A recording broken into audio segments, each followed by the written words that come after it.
Protests continue in India after the sexual assault and murder of a medical student earlier this month. The 31-year-old was found dead at the medical college in Kolkata. The bigger issue is that this is an issue about women's safety in India. It's not done enough to stop sexual violence in the country. If this kind of thing can happen, professional women are not safe. Crime against women happening in various parts of the country. 22 अगस्त 2024 आसाम का एक छोटा सा गांव धिंग। शाम 6 बजे 14 साल की छोटी सी बच्ची जो अपनी ट्यूशन की छुट्टी होने के बाद अपनी साइकिल से घर जा रही थी। घर बस 1 किलोमीटर की दूरी पर ही था कि 3 लोकल्स ने उसकी साइकिल को रोका। This girl, who is a student of class 10, 14-year-old, was returning home from her tuition classes alone on her bicycle. और फिर जो उस बच्चे के साथ हुआ वो सब कुछ एक कहानी बनकर रह चुका है। 3 men allegedly raped a 14-year-old girl and left her on the road in a semi-conscious state. India, एक कंट्री जहां हम औरत को माता समझते हैं। हमारा ट्रेडिशन, हमारा कल्चर, हमारे देश में दुनिया की हर रिलीजन रहती है। हमारे देश की खूबसूरती का तो कोई मुकाबला ही नहीं है। हमारे देश में सब कुछ बेस्ट है ना? पर क्या सच में सब कुछ बेस्ट है या ये बस एक कहानी है? जिस देश में हम अतिथि देवो भव कहते हैं, उस देश में अतिथि के साथ इतना गंदा crime. Coming in from Rajasthan's Jaipur, where a tourist was harassed. Vlogger video shoot कर रही थी और तभी उस आदमी ने उसका पीछा करना स्टार्ट किया और अपने प्राइवेट पार्ट को फ्लैश करना शुरू किया। व्लॉगर वीडियो में चिल्लाकर भागते हुए दिखाई दी। सिर्फ अतिथि ही नहीं, इस देश की बेटियों के साथ जब ऐसा हो रहा है तो इस देश की खूबसूरती वहीं की वहीं गायब हो जाती है। रिसेंट कोलकाता रेप केस, जहां पूरा देश दुख में शामिल था, पूरे देश में प्रोटेस्ट भी हुए, पर अभी तक हमारी बहन मौमिता को जस्टिस नहीं मिला। तो क्या यही खूबसूरती है हमारे देश की? क्या अब एक और मौमिता के साथ ऐसा होगा? और कब तक हम ऐसे बैठकर सुनते रहेंगे? क्या अब हमें अपनी बेटियों को सेफ्टी लॉकर में रखना होगा या हम आवाज उठाएंगे?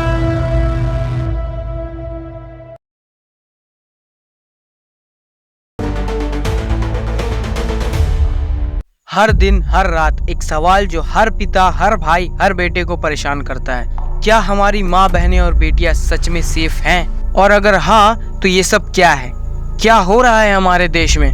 क्यों हर लड़की, हर औरत अपने घर से निकलते समय एक डर के साथ निकलती है? एक डर, वो डर जिस डर के कारण वो अपनी पूरी लाइफ ये फिक्र में निकाल देती है कि कहीं उनके साथ कुछ गलत ना हो जाए। लड़कियां जब घर से निकलती है तो उसके हर कदम के साथ उसका दिल घबराता है, क्योंकि हर गली, हर रास्ता उसके लिए एक जंग का मैदान बन जाता है। हर नजर जो उस पर पड़ती है उसके दिल में एक अजीब सी घबराहट पैदा कर देती है। ये सिर्फ एक इमेजिनेशन नहीं, बल्कि हजारों लड़कियों की जिंदगी का हकीकत है। ये सवाल सिर्फ एक थॉट नहीं, ये एक चुपती हुई सच्चाई है। हर रोज हम सुनते हैं कि किसी बहन के सपने बिखर गए, तो किसी माँ का घर उजड़ गया, तो कहीं किसी बहन की इज्जत को मिट्टी में मिला दिया गया। अक्सर लड़कियां अपने करियर और खुद के पहचान के लिए ऑफिस में अपना दिन गुजारती है, लेकिन ये जगह भी उनके लिए पूरी तरह से सेफ नहीं है। हर दिन वो हरासमेंट के न्यू फॉर्म का सामना करती है। कभी वो अपने बॉस के इनएप्रोप्रिएट कमेंट से परेशान होती है, तो कभी अपने मेल कलीग के गेस्चर से। पर सबसे बड़ी बात ये है कि अक्सर वो ये सब चुपचाप सह लेती है, क्योंकि उन्हें डर होता है अपने करियर के खत्म होने का, सोसाइटी के जजमेंटल नजरिए का। पब्लिक ट्रांसपोर्ट, जो आम लोगों के लिए एक ट्रांसपोर्ट फैसिलिटी है, वही फैसिलिटी लड़कियों के लिए एक बद्दुआ बन जाती है। बस, ट्रेन या मेट्रो, हर जगह उन्हें अपनी इज्जत और सेफ्टी के लिए डरना पड़ता है। बहुत से केसेस में उन्हें फिजिकल हरासमेंट का भी सामना करना पड़ता है और उनके लिए एक कभी न खत्म होने वाला नाइटमेयर बन जाता है। बहुत सी लड़कियां इस ट्रॉमा से गुजरती है, लेकिन सोसाइटी उसे सिर्फ एक इंसिडेंट समझकर इग्नोर कर देता है। रात में पब्लिक ट्रांसपोर्ट का इस्तेमाल करना और भी खतरनाक हो सकता है। सड़कों पर, ऑफिस में हरासमेंट आम बात है। माएं अपनी बेटियों से कहती है, बेटा संभाल के जाना। भाई अपनी बहनों को वर्क प्लेसेस पर छोड़ने जाते हैं। हर दिन न्यूज में एक नया रेप केस जो सिर्फ एक स्टैटिक्स बनकर रह जाता है, लेकिन उसके पीछे एक जिंदगी, एक घर बर्बाद हो जाता है। कहीं पर छोटी बच्ची तो कहीं पर जवान लड़की, सब इस घिनौनी हरकत का शिकार बन जाते हैं। 20 अगस्त 2024 महाराष्ट्र के थाने डिस्ट्रिक्ट के बदलापुर स्कूल में 2 छोटी बच्चियों के साथ एक स्कूल स्वीपर ने वॉशरूम में असॉल्ट किया। स्कूल जहां बच्चे सबसे ज्यादा सेफ होने चाहिए थे।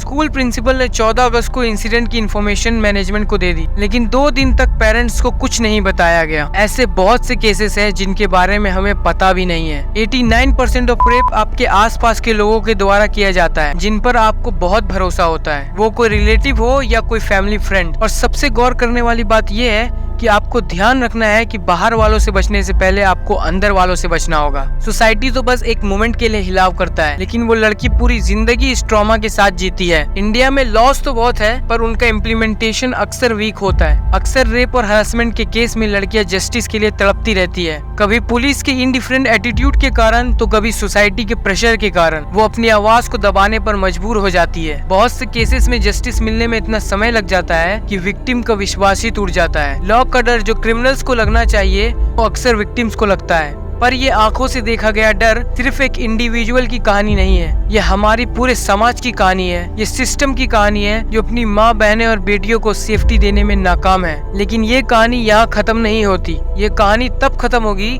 जब हम अपनी सोच में बदलाव लाएंगे, जब हम लड़कियों को सिर्फ इज्जत देने की बात नहीं करेंगे बल्कि उनकी सेफ्टी को अपनी जिम्मेदारी समझेंगे। या जब तक हमारी बहन बेटियों के साथ ये हो नहीं जाता तब तक हम चुपचाप टीवी पर बैठकर न्यूज देखते रहेंगे। और अगर आज दूसरों के लिए हम आवाज नहीं उठाएंगे तो कल हमारे लिए भी कोई आवाज नहीं उठाएगा, क्योंकि कर्मा कभी किसी को नहीं भूलता।